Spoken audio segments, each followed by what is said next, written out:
మనకి లలితా సహస్రనామ స్తోత్రంలో వ్యాస భగవానుడు పూజ గురించి మాట్లాడుతూ ఒక మాట అంటాడు. పంచసంఖ్యోపచారిణి అని పిలిచాడు.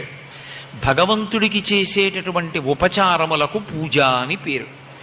పూజ ఎప్పుడు చెయ్యాలి అంటే మనిష్టం వచ్చిన సమయంలో, మనకి అనుకూలమైనటువంటి కాలంలో, మనిష్టం వచ్చిన రీతిలో పూజ చెయ్యడానికి వీలు లేదు. ఏదైనా శాస్త్రం ఎలా నిర్దేశించిందో అలాగే పూజ జరగాలి. పూజ జరగవలసినటువంటిది సూర్యోదయాత్పూర్వం తెల్లవారుజాము కాలంలో పూజ ప్రారంభం చెయ్యాలి అని శాస్త్రము యొక్క వాక్కు.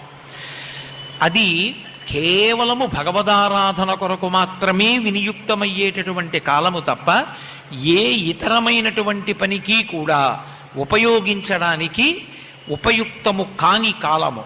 కేవలము భగవదనుగ్రహం పొందడానికి వీలైనటువంటి మనసు ధ్యానమునందు